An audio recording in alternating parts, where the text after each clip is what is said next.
نحمده ونصلي على رسوله الكريم اما بعد فاعوذ بالله من الشيطان الرجيم بسم الله الرحمن الرحيم رب اشرح لي صدري ويسر لي امري واحلل عقدة من لساني يفقهوا قولي۔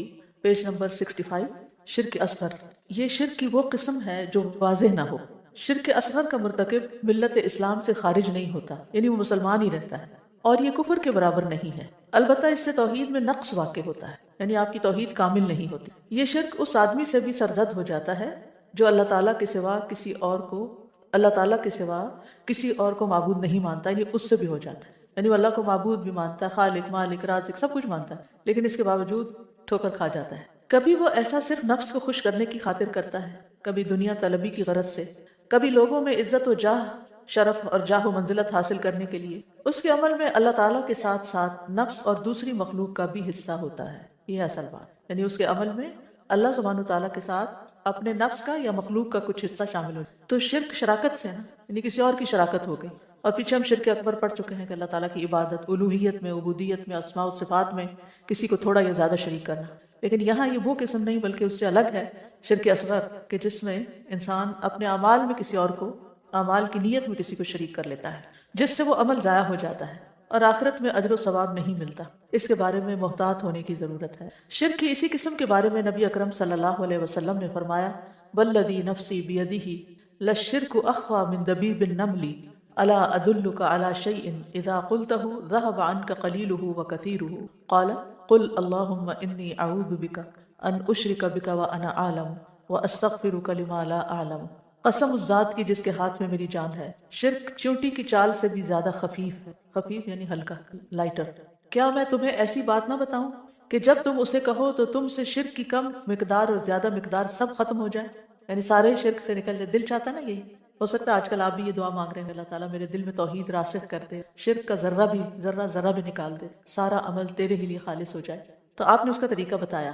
آپ نے فرمایا، کہو اللہم انی اعوذ بک ان اشرک بک وانا اعلم واستغفرک لما لا اعلم۔ اے اللہ، بے شک میں تیری پناہ چاہتا ہوں کہ میں جان بوجھ کر تیرے ساتھ شرک کروں، اور جو میں نہیں جانتا اس شرک سے بھی تیری مغفرت چاہتا ہوں۔ یعنی کچھ چیزیں تو انسان کو پتہ ہوتا ہے جب وہ غلطی کر رہا ہوتا ہے کہ میں غلطی کر رہا ہوں، لیکن نیت کا معاملہ ایسا ہے کہ پتہ ہی نہیں چلتا کہ کہاں پھسل گئی، کہاں بھٹک گئی، لا علمی میں انسان کر جاتا ہے۔ تو اس لیے یہ اللہ ہی کی توفیق سے انسان اس مصیبت سے نکل سکتا ہے۔ تو اللہ تعالیٰ سے دعا مانگتا رہے۔ شرک اصغر کی اقسام۔ ریاکاری۔ ریا کا لفظ کس سے نکلا ہے؟ رآ، دیکھنا، اور ریا دکھانا۔ کاری جو ہے وہ کار سے فارسی کا لفظ ہے، یعنی دکھاوا کرنا۔ رسول اللہ صلی اللہ علیہ وسلم نے فرمایا، جس چیز کا خوف مجھے تم پر سب سے زیادہ ہے وہ شرک اصغر ہے۔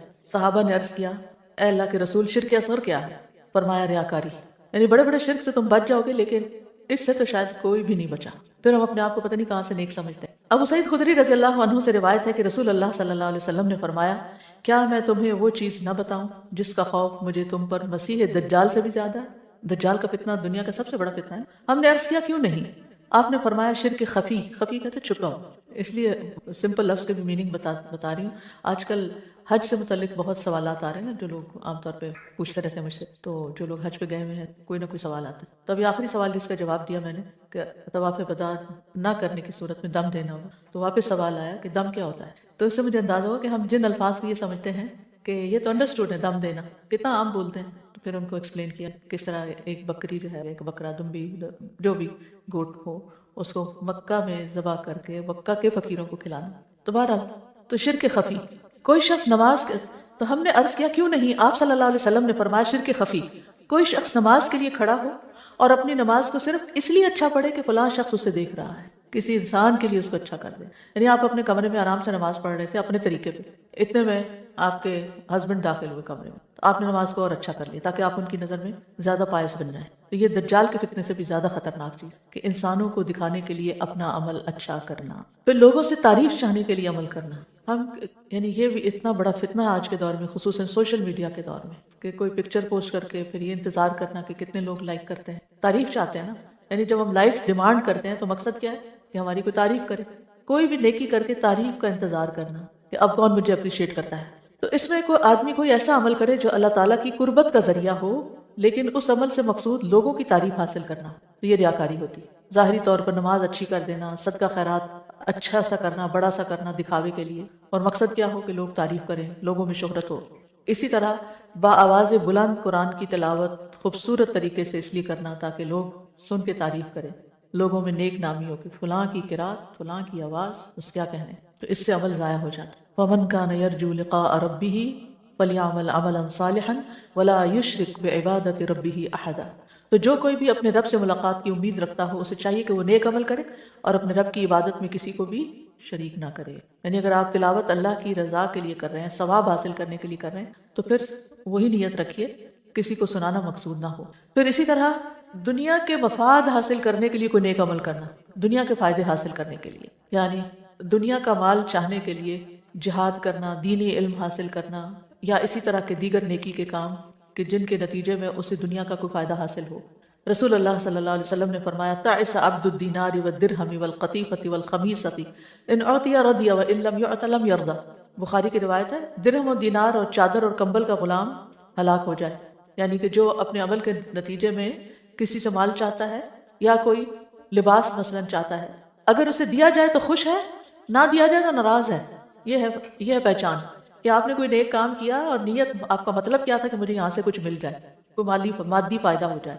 اب اگر وہ کسی نے دے دیا، مثلا آپ کہیں آپ لوگ جیسے ماشاءاللہ دین سیکھ رہے ہیں تو لوگ آپ سے کہتے ہیں کہ مثلا آپ لوگ دین سیکھ رہے ہیں تو لوگ کیا چاہتے ہیں کہ آپ انہیں کچھ سکھا دیں، ٹھیک ہے نا، تو وہ آپ کو بلاتے ہیں جی آئے ہمارے گھر محفل ہے، آپ اس میں درس دیں۔ اب وہاں جانے سے پہلے اپنی نیت کو بالکل خالص کریں کہ میں یہاں اپنی ایک ذمہ داری ادا کرنے کے لیے، ایک فریضہ ادا کرنے کے لیے جا رہی ہوں، اپنی آخرت کا اجر کمانے کے لیے جا رہی ہوں، میں کسی دنیا کے فائدے کے لیے نہیں۔ تو میں نے جب شروع میں کام شروع کیا تو لوگ پوچھتے تھے کہ آپ کیا چارج کرتی ہیں، مجھے سمجھ نہ آئی کہ اس کام پہ چارج بھی ہوتا ہے۔ پھر پتہ چلا کہ ہاں جو نعت خوان وغیرہ میلاد وغیرہ پڑھتے ہیں لوگ، وہ باقاعدہ پہلے طے کرتے ہیں کہ ہمیں کیا دیں گے، تو پھر اس سے مجھے اندازہ ہوا کہ یہ بھی ایک کرتے کرتے کاروبار سا بن گیا، ایک بزنس بن گیا۔ اس دین کے کام کو بزنس نہیں ہونا چاہیے، اور کرنے والے کی کوئی ایسی نیت نہیں ہے میں جا کر لوگ اتنا مجھے دیں گے تو میں جاؤں گا اور یہ مجھے دیں اور یہ میری فرمائش ہے اور یہ میرا مطالبہ ہے، یہ بول کے کہے اور یا پھر دل میں رکھے کہ فلاں جگہ جاؤں گا تو مجھے یہ ملے گا۔ ایسی کچھ بھی نیت نہیں ہو۔ جو کام آپ تعریف یعنی اس کا ریاکاری یا اللہ کی عبادت میں شرکت کیسے ہے کہ جو کام آپ کو اللہ کا قرب پانے کے لیے کرنا چاہیے وہ آپ کسی ہڈن نیت کے ساتھ کہ مجھے یہاں سے کوئی دنیا کا فائدہ مل جائے گا، اور یہ اچھا بعض اوقات یہ ہوتا ہے کہ کوئی مادی یا مالی فائدہ نہیں بھی ہوتا تو نیت میں یہ بات آ جائے کہ اس سے میرا کوئی کنیکشن بن جائے گا اور اس سے میرا کوئی فلاں کام آسان ہو جائے گا، یہ بھی نہیں ہونا چاہیے۔ ویسے تو یہ ہے کہ ہم اللہ کی خاطر ایک دوسرے سے محبت کرتے ہیں، ایک دوسرے سے دوستی ہوتی ہے، اور جیسے کسی مشکل وقت میں کوئی رشتہ دار کام آتا ہے، ایسے کوئی دوست بھی کام آتا ہے، وہ ایک الگ چیز ہے، لیکن نیت میں یہ نہیں ہونا چاہیے۔ اچھا دوستی کا مقصد بھی یہ نہیں ہونا چاہیے، اللہ کی خاطر دوستی کر رہے ہیں تو اس کا مقصد بھی یہ نہیں ہونا چاہیے کہ اس سے مجھے کوئی دنیاوی فائدہ پہنچے۔ ہاں یہ ہے کہ انسان کے ساتھ جن کے ساتھ بھی ہم ہوتے ہیں ہم انسان محتاج ہوتے ہیں، ہم ایک دوسرے کی اچھی بات کے یعنی بعض اوقات یہ ہوتا ہے کہ ہمیں نہ مالی فائدہ چاہیے ہوتا ہے، نہ کوئی مقصد غرض نہیں ہوتا، بس یہ ہوتا ہے کہ کوئی اچھا سا بول لے ہم سے، اور اس کی ہم سب کو ضرورت ہوتی ہے۔ بہت سے لوگ جو ایک دوسرے کے ساتھ تعلق رکھتے ہیں، اور ہیلدی تعلق وہی ہوتا ہے کہ جس میں دوسرے کی خوبیوں کو مد نظر رکھا جائے اور اس کی خامیوں کو اگنور کیا جائے، اور اگر کوئی اچھا کام کرے تو اس کو اپریشیٹ بھی کیا جائے۔ اس سے حسد ختم ہو جاتا ہے جو کہ نیکیوں کو ختم کر دیتے ہیں۔ اگر کسی نے اچھا کیا ہے تو اس کی اچھائی کی ضروری نہیں کہ وہ پہ ہی کرے، کسی مطلب کے لیے نہیں، اس کے پیٹھ پیچھے بھی کریں کہ فلاں شخص میں نے یہ بڑی خیر پائی ہے۔ اور اس سے پھر یہ کہ جو انسان تعریف کرنا جانتا ہے نا، کسی کی خوبی کو اکنالج کرنا جانتا ہے، وہ دوسرے کو تو شاید کوئی فائدہ پہنچے یا نہ پہنچے، خود اس کو بڑا فائدہ پہنچتا ہے۔ وہ نیگیٹو تھنکنگ سے بچ جاتا ہے، یا وہ جلنے کڑنے سے بچ جاتا ہے، ذہنی بیماریوں سے امراض سے بچ جاتا ہے۔ تو اور ایک اچھے اخلاق کی علامت بھی ہوتی ہے کہ انسان کو کسی کی خیر خوبی نظر آئے۔ تو بہرحال اس میں بہت سی چیزیں ہو سکتی ہیں۔ تو ابن قیم کہتے ہیں، امام ابن قیم، کہ نیت اور ارادے میں شرک تو بے کنار سمندر ہے، یعنی اتنا زیادہ ہے کہ وہ اس کا کوئی کنارہ اینڈ ہے ہی نہیں۔ اس سے کم لوگ ہی بچ پاتے ہیں۔ جو بھی اپنے عمل سے رضائے الہی کے علاوہ کسی اور چیز کا خواہش مند، اس کا مقصد قربت الہی کی بجائے کچھ اور ہے، اور وہ اپنے عمل کی جزا دنیا میں لینا چاہتا ہے، وہ اپنے عمل کی جزا دنیا میں لینا چاہتا ہے، اس کی چاہت ہے، اس کی ڈیمانڈ ہے، اس کا مقصد ہے، ایسا آدمی نیت اور ارادے کے شرک میں مبتلا ہے۔ تو نیت اور ارادہ صرف اللہ کے لیے ہونا ہی اخلاص ہوتا ہے۔ وَمَن يَبْتَغِ غَيْرَ الْإِسْلَامِ دِينًا فَلَن يُقْبَلَ مِنْهُ وَهُوَ فِي الْآخِرَةِ مِنَ الْخَاسِرِينَ۔ پھر شرک اصغر میں غیر اللہ کی قسم کھانا، اللہ کے علاوہ کسی اور کی قسم کھانا بھی شرک اصغر ہے۔ رسول اللہ صلی اللہ علیہ وسلم نے فرمایا، من حلف بغیر اللہ فقد اشرک، جس نے غیر اللہ کی قسم کھائی تو یقیناً اس نے شرک کیا. من حلف منکم فقال فی حلفہ باللات والعزی فلیقل لا الہ الا اللہ، تم میں سے جس نے لات اور عزیٰ کی قسم کھائی اس پر لازم ہے کہ وہ لا الہ الا اللہ پڑھے. کیوں؟ اس کا تو دین ہی چلا گیا. بتوں کی قسم کھا لی تو دین ہی چلا گیا. اسی طرح تیری زندگی کی قسم اور مجھے اپنی زندگی کی قسم وغیرہ درست نہیں، کہنا درست نہیں، کھانا ہونا چاہیے. مجھے اپنی زندگی کی قسم کھانا درست نہیں. یہاں تک کہ کعبہ کی قسم کھانا بھی شرک ہے. کعبہ کی بھی نہیں، کیونکہ کعبہ مخلوق ہے تو اللہ کے ساتھ نہیں اس کو ملا سکتے. اس کے برعکس رب کعبہ کی قسم کھانی چاہیے. قتیلہ بنت سیفی الجہنیہ سے مروی ہے، اہل کتاب کا ایک بڑا عالم رسول اللہ صلی اللہ علیہ وسلم کی خدمت میں حاضر ہوا اور کہنے لگا، اے محمد صلی اللہ علیہ وسلم، تم لوگ بہترین قوم ہوتے اگر شرک نہ کرتے. نبی صلی اللہ علیہ وسلم نے فرمایا، سبحان اللہ، وہ کیسے؟ اس نے کہا، تقولون اذا حلفتم بالکعبۃ، آپ لوگ جب قسم کھاتے ہیں تو کہتے ہیں کعبہ کی قسم. تو رسول اللہ صلی اللہ علیہ وسلم نے کچھ نہ کہا، پھر فرمایا، جو شخص قسم کھائے وہ رب کعبہ کی قسم کھائے. یعنی اگر کوئی نان مسلم بھی آپ کو صحیح بات بتاتا ہے تو اس پہ آرگیو نہیں کرنا چاہیے اور باعث نہیں ہونا چاہیے کہ یہ فلاں نے کہا اس لیے میں یہ نہیں مانوں. اگر بات صحیح ہے تو اپنی اصلاح کرنی چاہیے. یعنی کسی بھی تنقید کا جواب دینے کا اتنا یہ خوبصورت انداز ہے نا، اس سے زیادہ آپ کہاں سے سیکھ سکتے ہیں. یعنی نبی صلی اللہ علیہ وسلم کی سیرت سے یہ بات پتہ چلتی ہے کہ ایک یہودی آپ کے پاس آتا ہے اور وہ کہتا ہے کہ آپ لوگ کعبہ کی قسم کھاتے ہیں. یعنی مسلمان جو کیونکہ نئے نئے مسلمان ہوئے تھے اور ان میں خود نبی صلی اللہ علیہ وسلم تو نہیں ایسا کرتے تھے، لیکن صحابہ میں کچھ لوگ ہوں گے جو کرتے ہوں گے اور پھر وہ ان کے نوٹس میں آیا تو اس نے آ کے آپ کو بتایا. تو آپ نے یہ نہیں کہا کہ نہیں ہم لوگ تو نہیں کرتے، تم نے کہاں سے سنا، کون کرتا ہے، یہ فلاں، نہیں، کوئی ڈیپینڈ نہیں کیا، بلکہ کیا فرمایا کہ اب جو قسم کھائے وہ رب کعبہ کی قسم کھائے. فَلْيَعْبُدُوا رَبَّ هَذَا الْبَيْتِ، اس گھر کے رب کی عبادت کی جانی چاہیے، اس کے نام کی قسم کھائی جانی چاہیے، مخلوق کی نہیں. یعنی مخلوق کی قسم نہیں کھا سکتے. عبداللہ بن عباس رضی اللہ عنہما سے روایت ہے، عنہما ہونا چاہیے کیونکہ دونوں صحابی، کہ رسول اللہ صلی اللہ علیہ وسلم نے فرمایا، اذا حلف احدكم فلا يقل ما شاء الله وشئت ولكن ليقل ما شاء الله ثم شئت. جب تم میں سے کوئی قسم کھائے تو یوں نہ کہے کہ جو اللہ اور تو چاہے، بلکہ یوں کہے جو اللہ چاہے اس کے بعد جو تو چاہے، اس کے بعد کا لفظ آنا چاہیے. اسی طرح یہ جملے بھی نہیں بولنے چاہیے، اگر یہ کتا نہ ہوتا تو چور ہمارے گھر میں داخل ہو، اگر یہ بطخ نہ ہوتی تو چور آ جاتے، وغیرہ قسم کے جملے بھی اپنے اندر شرک کا پہلو رکھتے ہیں کہ اس سے انسان کے عقیدے میں کیا ہوتا ہے، یہ کتے نے بچا لیا یا بطخ نے بچا لیا یا ان میں کوئی طاقت. اسی طرح یہ کہنا بھی شرک اصغر میں ہے کہ جو اللہ نے اور آپ نے چاہا، جو اللہ چاہے اور جو آپ چاہے، اور کے ساتھ نہیں کرنا چاہیے. ایسا کہنے والے کے بارے میں رسول اللہ صلی اللہ علیہ وسلم نے فرمایا تھا، ابن عباس ان رجلا قال للنبي صلی اللہ علیہ وسلم ما شاء اللہ وشئت فقال له النبي صلی اللہ علیہ وسلم اجعلتنی واللہ عدلا بل ما شاء اللہ وحدہ. ابن عباس رضی اللہ عنہ سے روایت ہے کہ ایک آدمی نے نبی صلی اللہ علیہ وسلم سے کہا، جو اللہ چاہے اور جو آپ چاہیں. تو نبی صلی اللہ علیہ وسلم نے فرمایا، کیا تو مجھے اور اللہ کو برابر کر رہا ہے؟ یوں کہو جو اللہ اکیلا چاہے، مجھے نہیں ساتھ ملاؤ. اس سے کیا پتہ چلتا ہے کہ نبی صلی اللہ علیہ وسلم کو بھی اللہ کے برابر قرار نہیں دینا چاہیے. کچھ لوگ تو اللہ اور محمد نام بھی ساتھ ساتھ لکھتے، یہ بھی درست نہیں. ہاں جی، اللہ رسول کے حوالے یہ بھی نہیں کہتے، جو اللہ رسول چاہے یہ بھی نہیں کہتے. اللہ رسول نے فرمایا، اللہ سبحانہ تعالیٰ نے فرمایا، اور پھر یہ کہ رسول اللہ صلی اللہ علیہ وسلم نے فرمایا. تو یہ تو ٹھیک ہے، اور ایمان والوں سے ہوتا ہے نا، اطیع اللہ و اطیع الرسول، اس میں کوئی حرج نہیں. جہاں یہ نا کہ فائدہ دیکھیں کل میں شرک کی تعریف کی، کسی کے بارے میں یہ سمجھنا کہ وہ ہمیں غائب سے فائدہ پہنچا سکتا ہے یا نقصان دے سکتا ہے، تو یہ شرک ہو جائے. جہاں خبر ہوتی ہے، صرف خبر دی جاتی ہے، کوئی حکم دیا جاتا ہے، وہ اور ہوتا ہے. جی ہاں، یہ معاملہ بھی اچھا کہ آپ نے سوال کر لیا. قرآن کی قسم اگر یہ سوچ کے کھانا کہ اللہ تعالیٰ کی صفت ہے، صفت کلام ہے، کلام اللہ ہے، پھر کوئی حرج نہیں. لیکن اگر مخلوق سمجھ کے آپ کرتے ہیں تو پھر شرک ہے. آپ کو معلوم ہے نا کہ امام احمد بن حنبل نے بہت کوڑے کھائے تھے اس بات پر دفاع کرتے ہوئے کہ قرآن اللہ کا کلام ہے، مخلوق نہیں ہے. ٹھیک ہے، خلق قرآن کا مسئلہ آپ لوگوں نے سنا ہوگا، خلق کہ قرآن مخلوق ہے یا کلام ہے.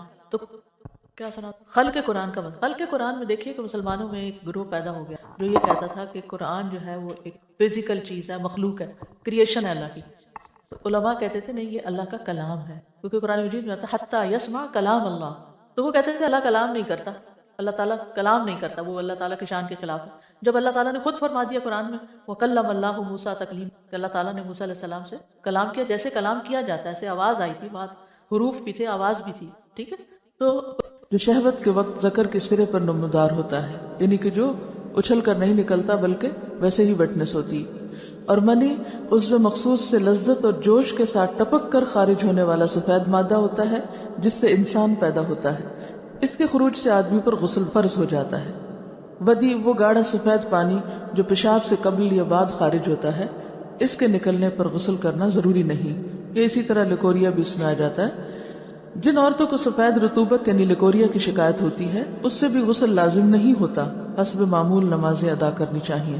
لکوریا کا جو سیکریشن ہے اگر وہ کپڑے پر لگ جائے تو اسی طرح چلو بھر پانی سے اس کو صاف کر لینا چاہیے. حائضہ کو چھونا اور اس کے ساتھ کھانا جائز ہے. حضرت انس رضی اللہ عنہ روایت کرتے ہیں کہ جب عورت حیض سے ہوتی تو یہودی اس کے ساتھ کھاتے پیتے نہیں تھے، تو رسول اللہ صلی اللہ علیہ وسلم نے فرمایا حائضہ سے ہر کام کرو سوائے جماع کے، یعنی حائضہ سے کھانا پینا، اٹھنا بیٹھنا، ملنا جلنا، اسے چھونا، بوس و کنار وغیرہ سب جائز ہے سوائے مجامت کے. حضرت عائشہ روایت کرتی ہیں کہ رسول اللہ صلی اللہ علیہ وسلم مجھے حالت حیض میں ازار باندھنے کا حکم دیتے سو میں ازار باندھتی، آپ مجھے گلے لگاتے اور میں حیض والی ہوتی. حضرت عائشہ سے روایت ہے کہ نبی صلی اللہ علیہ وسلم نے مسجد میں اپنی اعتکاف گاہ سے مجھے بوریا پکڑانے کا حکم دیا. رگ، بوریا کیا ہوتا ہے؟ رگ یعنی کپڑے کا پیس، یہ جے نماز جیسے ہوتی. میں نے کہا میں حائضہ ہوں. آپ نے فرمایا تیرا حیض تیرے ہاتھ میں نہیں ہے. اور اس حدیث سے لا علمی کی بنا پر آج تک لوگ تسبیح کو ہاتھ نہیں لگانا، جے نماز کو ہاتھ نہیں لگانا، جے نماز پہ بیٹھنا نہیں، اور اگر حالت حیض میں کوئی کپڑے پہنے تو دوبارہ نہیں پہن کے نماز ان میں پڑھنی، یا یہ کہ بستر کی چادریں وغیرہ دھونا ہے، یا اور بہت سے تردد کیے جاتے ہیں. تو یہ سب خود ساختہ باتیں ہیں، ان کی کچھ حقیقت نہیں. حضرت عائشہ سے روایت ہے کہ نبی صلی اللہ علیہ وسلم میری گود کو تکیہ بنا کر قرآن حکیم کی تلاوت کرتے تھے حالانکہ میں حائضہ ہوتی.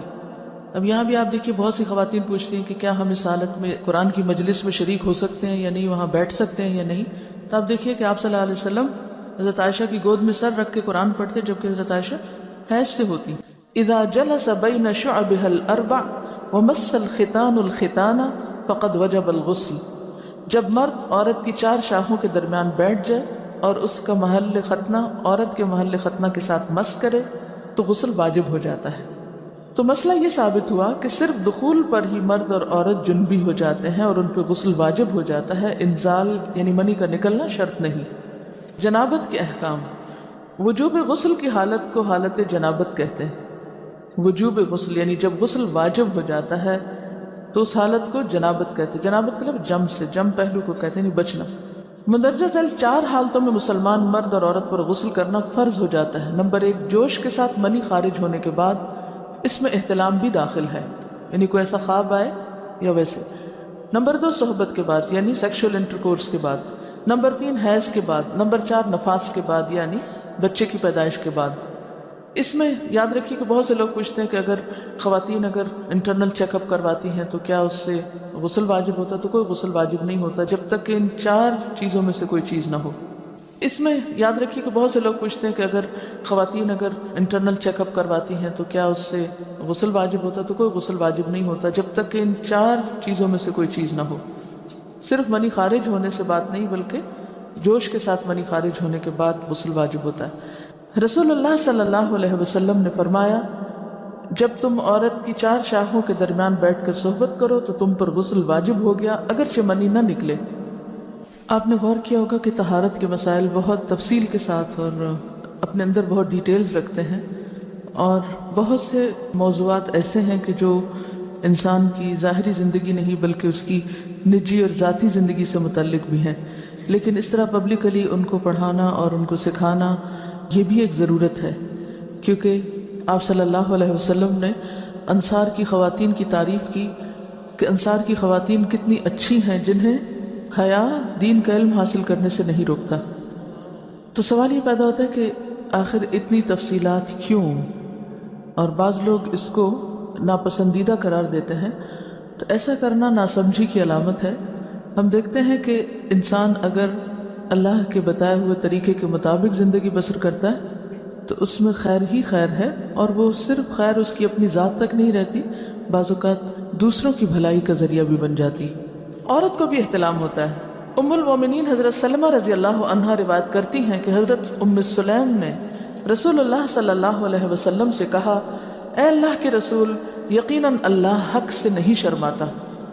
یعنی حق بات اور ایک ضروری بات جو ہے اس کو واضح کرنا ضروری ہوتا ہے، اور اس معاملے میں شرم سے کام نہیں لینا چاہیے، کہیں ایسا نہ ہو کہ انسان انجانے میں غلط کام کرتا رہے. تو یہ کہہ کر انہوں نے مسئلہ پوچھا، کیا عورت پر غسل ہے جبکہ اس کو احتلام ہو؟ آپ نے فرمایا ہاں، لیکن جب پانی کا نشان دیکھے یعنی منی دیکھے۔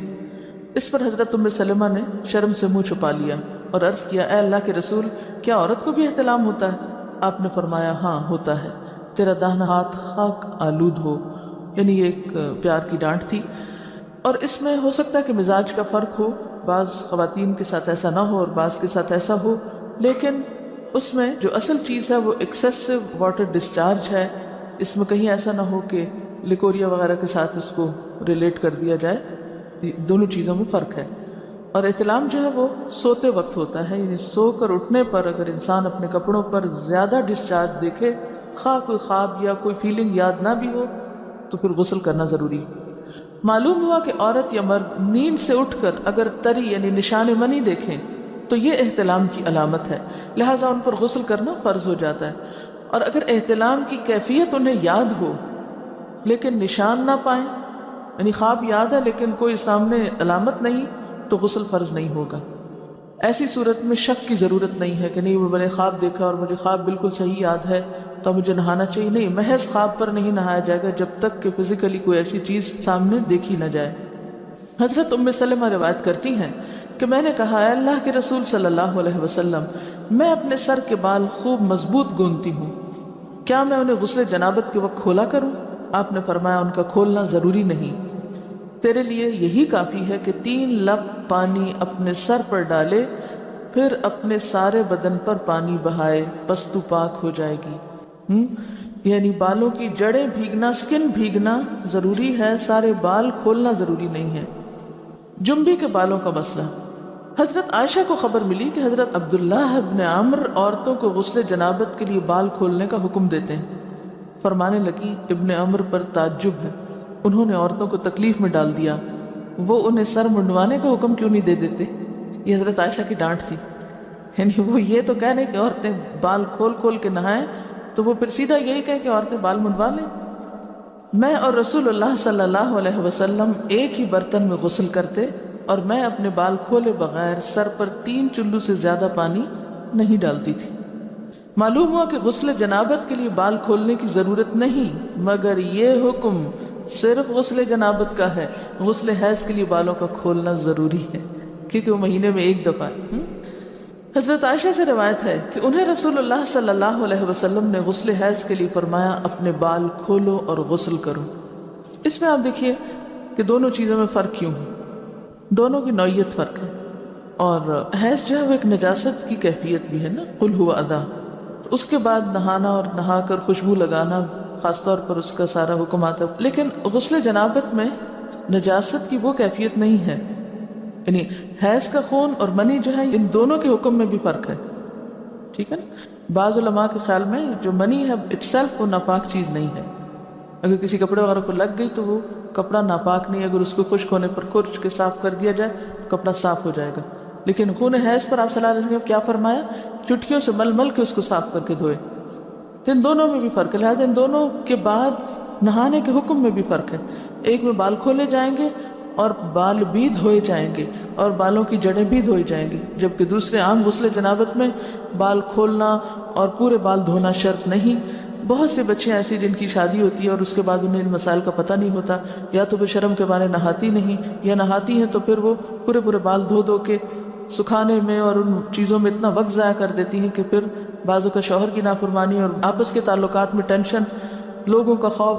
تو اگر دین کا صحیح مسئلہ پتہ ہو تو انسان ان تمام مشقتوں سے بچ جاتا ہے اور ایک نارمل روٹین کی لائف گزار سکتا ہے۔ تو اس میں کیا، صرف 3 کپ پانی، 3 لپ پانی، یعنی 3 دفعہ کیونکہ اگر ایک دفعہ ڈالنے سے پوری طرح نہیں بھیگا، آپ یہ بھی کر سکتے ٹیپ کے آگے سر کر کے تو ساری اسکن جو ہے سر کی اس کو آپ گیلا کر لیں، پیچھے سے بال جو ہیں اگر لمبے ہیں تو ان کو ایک طرف کر دیں تاکہ پورے بال نہ دھونے پڑے، نہ سکھانے پڑے اور نہ خشک کرنے پڑے، اور باقی جسم پہ پانی بہا لیں۔ دوسری صورت یہ ہے کہ مگ میں پانی لے کے تو اس کو آپ تھوڑا تھوڑا کر کے پورے کو ایک دفعہ کریں، پھر اس کے بعد دوبارہ کریں اور تیسری دفعہ رول کر کے بالوں کو پیچھے سے شاور کیپ ڈال لیں اور باقی جسم پھر دھو لیں۔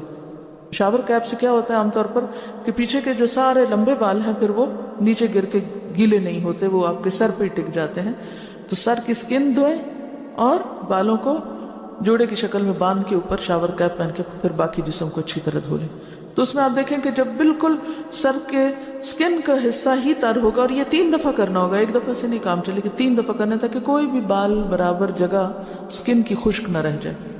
تو اس سے کیا ہوگا کہ جتنا کم بال گیلے ہوں گے اتنے کم دیر میں ان کو خشک بھی کیا جا سکتا ہے، اور کسی بھی مشقت کے بغیر انسان نماز پڑھ سکتا ہے. الحیض والنفاس، حیض اور نفاس کے مسائل. حیض کا لغوی معنی ہوتا ہے کسی چیز کا بہنا اور جاری ہونا. اسی سے لفظ حوض ہے. حوض جس میں پانی جاری ہوتا ہے یا بہتا ہے. شرعی اصطلاح میں حیض اس خون کو کہتے ہیں جو خواتین کو ہر ماہ مقررہ اوقات میں کسی سبب کے بغیر از خود آتا ہے، یعنی ایک فطری طریقہ ہے. نفاس وہ خون ہے جو عورت کے رحم سے بچے کی ولادت کے وقت اور اس کے بعد کم و بیش 40 روز تک خارج ہوتا ہے. یاد رہے کہ شریعت میں حیض اور نفاس کے احکام ایک جیسے ہیں. حیض کے دنوں کی تعداد مقرر نہیں، کسی ماہ کم کسی ماہ زیادہ دن ہو سکتے ہیں. اسی طرح مختلف لوگوں کی عادت مختلف ہو سکتی ہے. حیض کی ابتدا ہر ماہ ایک ہی تاریخ پر ہونا ضروری نہیں، کسی ماہ دیر سے اور کسی ماہ جلدی ابتدا ہو سکتی ہے. مدت حیض ہر خاتون کے لیے الگ الگ ہو سکتی ہے.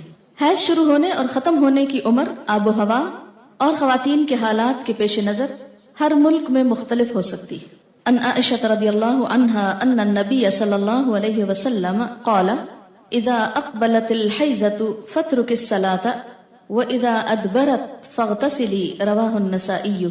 حضرت عائشہ رضی اللہ تعالی عنہا سے روایت ہے کہ نبی اکرم صلی اللہ علیہ وسلم نے فرمایا، جب حیض آئے تو نماز چھوڑ دو، اور جب ختم ہو جائے تو غسل کر لو اور نماز پڑھو. اسے نسائی نے روایت کیا ہے. وَإِذَا أَدْبَرَتْ فَاغْتَسِلِي جو ہے حدیث کے الفاظ میں تو صرف نہانے تک کی بات ہے، لیکن چونکہ شروع میں چھوڑنے کی بات ہے تو اس لیے مکمل یہ بات جبھی ہوتی ہے وضاحت کے ساتھ کہ نماز پھر سے شروع کر دی جائے. تو اس سے کیا پتہ چلتا ہے؟ جب حیض آئے اور جب ختم ہو جائے. تو جب کا مطلب کیا ہے کہ ہر ایک کی عادت مختلف ہو سکتی ہے. حالت حیض میں عورت کا جسم اور کپڑے دونوں پاک ہوتے ہیں، یعنی جسم اس میں کوئی بظاہر ناپاکی نہیں ہوتی. مثلا ہاتھ پاک ہے، اگر عورت آٹا گوندنا چاہے تو آٹا ہاتھوں سے ناپاک نہیں ہو جائے گا. اگر پانی پیے تو اس کا بچا ہوا پانی ناپاک نہیں ہوگا. اگر کسی چیز کو چھو لے تو وہ چیز ناپاک نہیں ہوگی. مثلا وہ زمین پہ چل پھر رہی ہے تو زمین دھونے کی ضرورت نہیں. اگر کسی دیوار کو ہاتھ لگاتی ہے تو دیوار دھونے کی ضرورت نہیں. جس بستر پہ سوتی ہے اس بستر کو دھونے کی ضرورت نہیں. جو کپڑے پہنتی ہے ان کپڑوں کو دھونے کی ضرورت نہیں، الا یہ کہ کوئی ظاہری نجاست ساتھ لگ جائے. حائضہ کے ہاتھوں کا کھانا، کسی کا کنگھی کرنا اور اس کا جوٹا کھانا یہ جائز ہے. ان عائشہ رضی اللہ عنہا قالت كنت اشرب وانا حائض ثم اناوله النبي صلی اللہ علیہ وسلم فيدع فاه على موضع في فيشرب واتعرق العرق وانا حائض ثم اناوله النبي صلی اللہ علیہ وسلم فيدع فاه على موضع في. رواہ مسلم. حضرت عائشہ رضی اللہ تعالی عنہا فرماتی ہیں کہ میں حیض کی حالت میں پانی پیتی اور برتن نبی صلی اللہ علیہ وسلم کو دے دیتی. آپ برتن سے اسی جگہ منہ رکھ کر پانی پیتے جہاں سے میں نے منہ رکھ کر پانی پیا ہوتا. اور بتانا کیا مقصود ہے اس حدیث کو بیان کر کے کہ حائضہ عورت کے لعاب دہن میں بھی کوئی ناپاکی نہیں ہوتی. اسی طرح ہڈی سے گوشت کھا کر نبی صلی اللہ علیہ وسلم کو دیتی تو آپ اسی جگہ سے کھاتے جہاں سے میں نے کھایا ہوتا. اسے مسلم نے روایت کیا ہے. اس سے یہ بھی پتہ چلتا ہے کہ عورت کا بچا ہوا کھانا یا پینا کسی مردانگی کے خلاف نہیں، یہ کسی شان کے خلاف نہیں. اللہ کے رسول صلی اللہ علیہ وسلم کی مثال اسی وجہ سے دی گئی کہ کوئی دوسرا خود کو اس سے برتر نہ سمجھے. اگر ویسے کسی کا دل نہ مانتا ہو تو اور بات ہے، لیکن عورت نہ تو ناپاک چیز ہے نہ حقیر چیز ہے کہ جس کے ساتھ ایسا معاملہ کیا جائے. ان عائشہ رضی اللہ عنہا قالت كنت اغسل رأس رسول اللہ صلی اللہ علیہ وسلم وانا حائض. رواہ مسلم. حضرت عائشہ رضی اللہ تعالی عنہا فرماتی ہیں کہ میں حالت حیض میں رسول اللہ صلی اللہ علیہ وسلم کا سر دھویا کرتی تھی. اسے مسلم نے روایت کیا ہے. ان عائشہ رضی اللہ عنہا قالت كان رسول اللہ صلی اللہ علیہ وسلم يتكئ في حجری وانا حائض فيقرأ القرآن. رواہ مسلم. حضرت عائشہ رضی اللہ تعالی عنہا فرماتی ہے کہ رسول اللہ صلی اللہ علیہ وسلم میری گود میں تکیہ لگا کر قرآن پاک کی تلاوت فرماتے حالانکہ میں حالت حیض میں ہوتی. اسے مسلم نے روایت کیا ہے. ان عائشہ رضی اللہ عنہا انہا قالت كان رسول اللہ صلی اللہ علیہ وسلم يدني الي رأسه وانا في حجرتي فارجل رأسه وانا حائض. رواہ مسلم.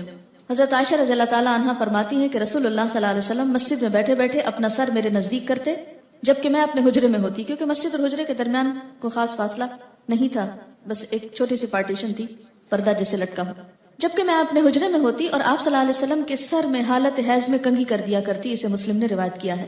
اس سے کیا پتہ چلتا ہے؟ جہاں یہ تمام امور کی وضاحت کی گئی کہ حالت حیض میں عورت کو ہاتھ لگانا یا عورت کا وائس ورثہ شوہر کو ہاتھ لگانا یا بچوں کو یا کسی بھی انسان سے مصافحہ کرنا، تو یہ سب چیزیں جو ہیں یہ جائز ہیں.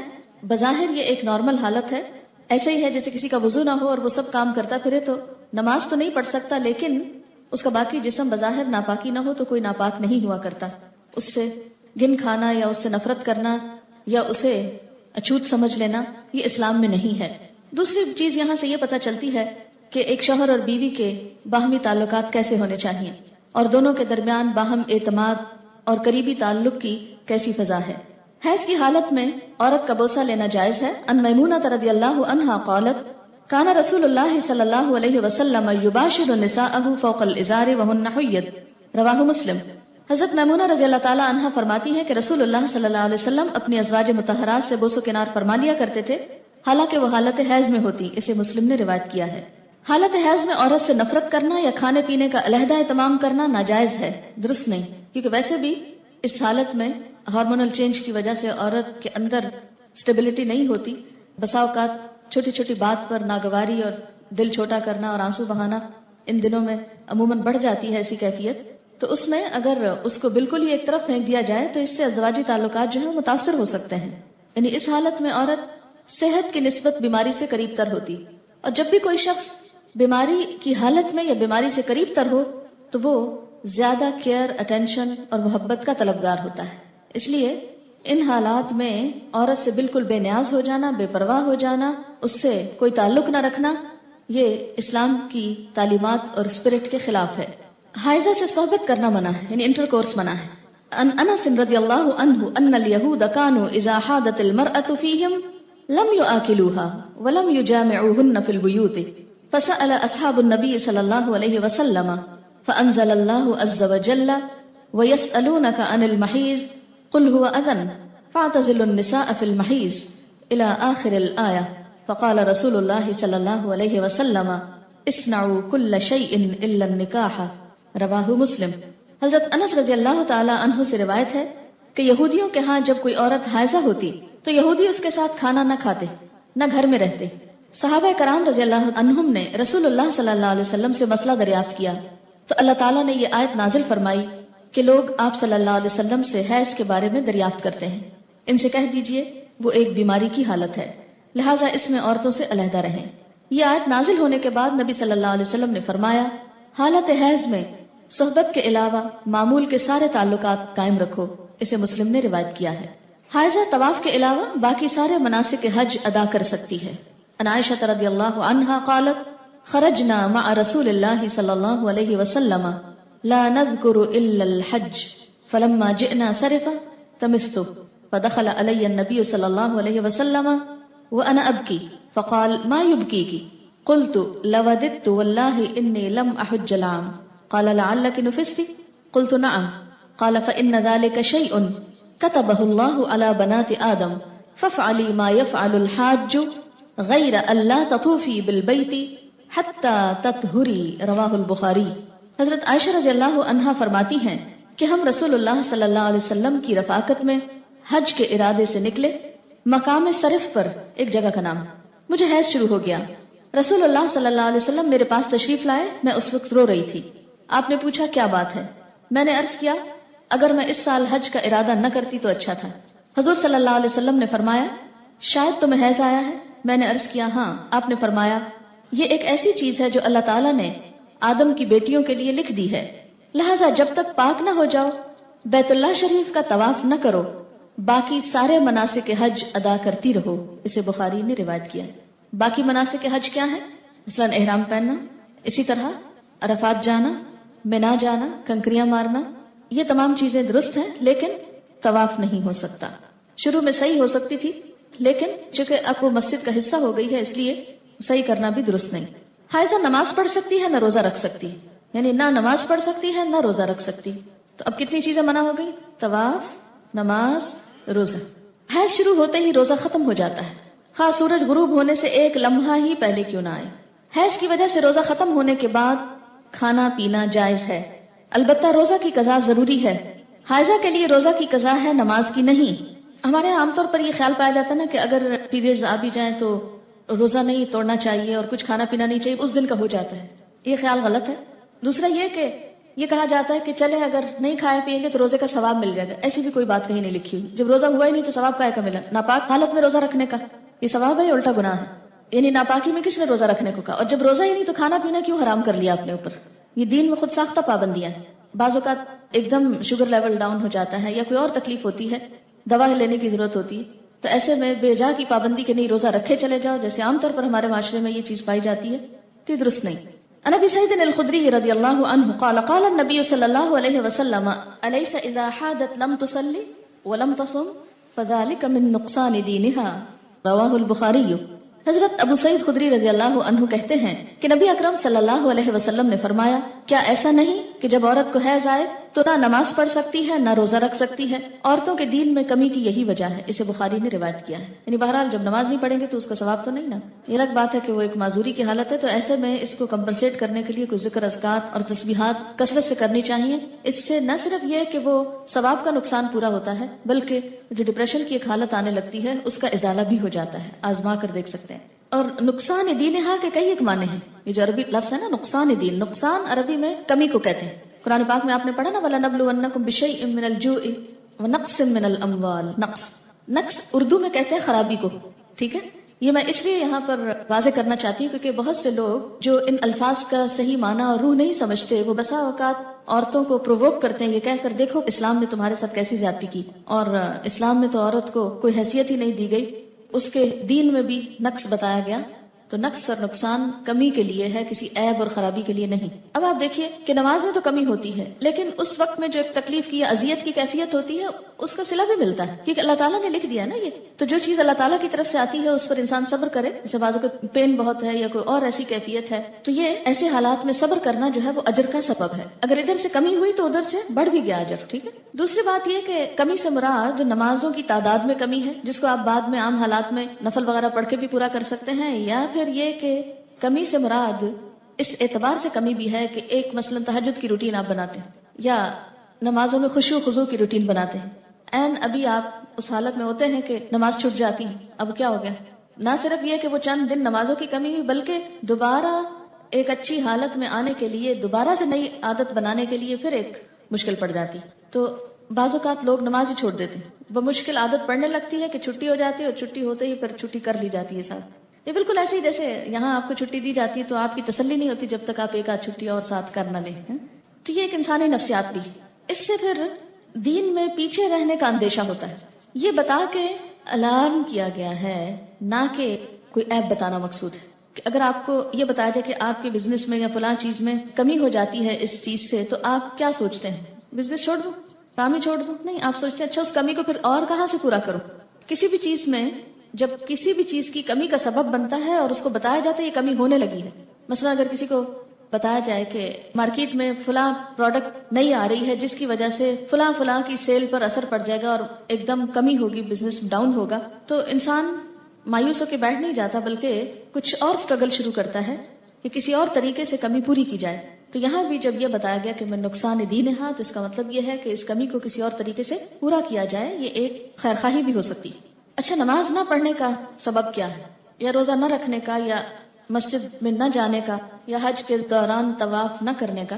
تو اس میں آپ دیکھیے کہ طواف بہرحال ایک جسمانی مشقت کا متقاضی ہوتا ہے. ایسی حالت میں بسا اوقات ایگزرشن کرنے سے تکلیف بڑھ جاتی ہے.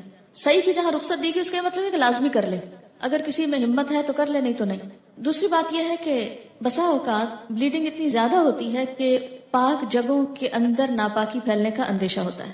جیسے مسجد میں بیٹھے رہنے سے منع کیا گیا، گزرنے کی بات اور ہے لیکن بیٹھنا، یا پھر یہ ہے کہ طواف کرنا. مساجد جو ہیں یہ عبادت کی جگہ ہیں، ٹھیک ہے نا. بہت سے لوگ اس سے بڑا اعتراض کرتے ہیں کہ یہ تو عورت کے ساتھ ڈسکریمنیشن ہے کہ مسجد جا ہی نہیں سکتی اس حالت میں، یہ طواف کر ہی نہیں سکتی. تو آپ دیکھیے کہ مسجد ہو یا حرم ہو، یہ کس لیے بنایا گیا ہے؟ اس کے بنائے جانے کی وجہ کیا ہے؟